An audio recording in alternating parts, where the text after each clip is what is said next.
These corporations are trying to whitewash their image. They're very afraid of Black Lives Matter protesters.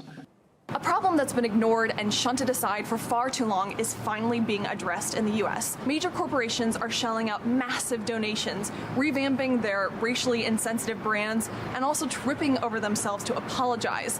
And it's comforting to think that maybe this is just the beginning. Even the idea of reparations for slavery is finally gaining traction. The California Assembly passed a proposal to establish a task force to study and prepare recommendations on giving reparations to African Americans. But perhaps we should be forced to ask the question, how much of this is face-saving politics and brand activism, and how much of this is a real attempt to change a broken system? And maybe even more importantly, who's being left out at this point? Will this spur on reparations being paid to Caribbean countries as well, for example? And what about the exploitation taking place in Africa right now?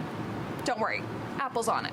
Things must change, and Apple's committed to being a force for that change. Today, I'm proud to announce Apple's Racial Equity and Justice Initiative with a $100 million commitment. Thanks for the equivalent of your spare change, Tim. But let's not forget that your company is one of a number accused of benefiting from child labor in the Democratic Republic of Congo.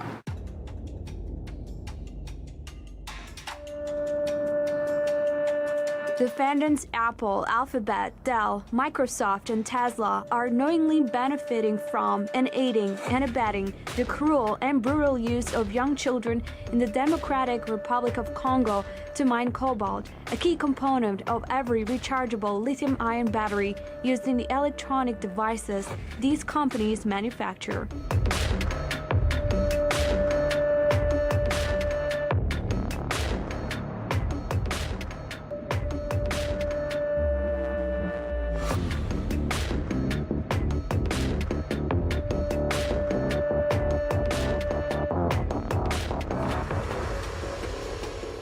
Microsoft, Google, and several other firms were also named in that lawsuit. And those two are pledging donations to fight racial inequality. But perhaps the lion's share of that money is going to be spent at home and not on their sprawling global and sometimes shadowy supply chains. Fashion is finding its conscience as well. The clothing retailer H&M is splashing the cash. Levi's, the same.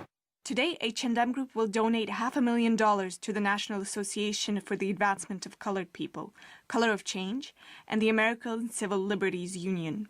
We support these organizations in their efforts for justice, economic rights, and democratic empowerment.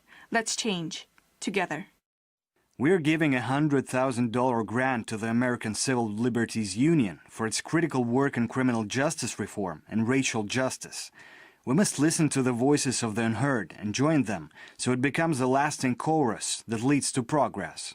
And yet, just a year ago, people making clothing for them and other top labels were struggling in Ethiopia to live on just $26 a month. And yes, we get it. You can't just say it's all the company's fault. It'd be great if it were that easy. But competitive pricing and cheap foreign labor, that's the way of the world. And it's likely that those textile workers in Ethiopia might be even worse off if they didn't have those jobs paying them next to nothing. Just like there's no saying that those people, yes, even children risking their lives, want the cobalt mines to be shut down. What we're seeing is the structural consequences of colonialism and slavery. Throwing money at the problem is not going to cut it anymore. Taking down a few statues of racists isn't going to do it either. What's not needed is a cosmetic cleanup. Real change has to go much, much deeper. Author and historian Gerald Horne believes that not even large donations can hide what is really going on. These corporations are trying to whitewash their image. They're very afraid of Black Lives Matter protesters, which is one of the reasons why you've seen a scramble by corporations in the United States to throw money at any civil rights organization who is willing to accept their donations and their checks. But I'm afraid to say that there are few in this country, at least, who are fooled by this cynical maneuver, this attempt at whitewashing an otherwise atrocious record, and they can make as many donations to civil rights organizations as their treasuries will bear, but this will not relieve or remove the moral stain on their otherwise horrendous and horrific record. Okay, everybody, just keep in mind that this is the fake colonialism and slavery is going to come to Bolivia, especially if the United States meddles in their elections coming up in September, because Evo Morales' right-hand man is slated to win the elections there.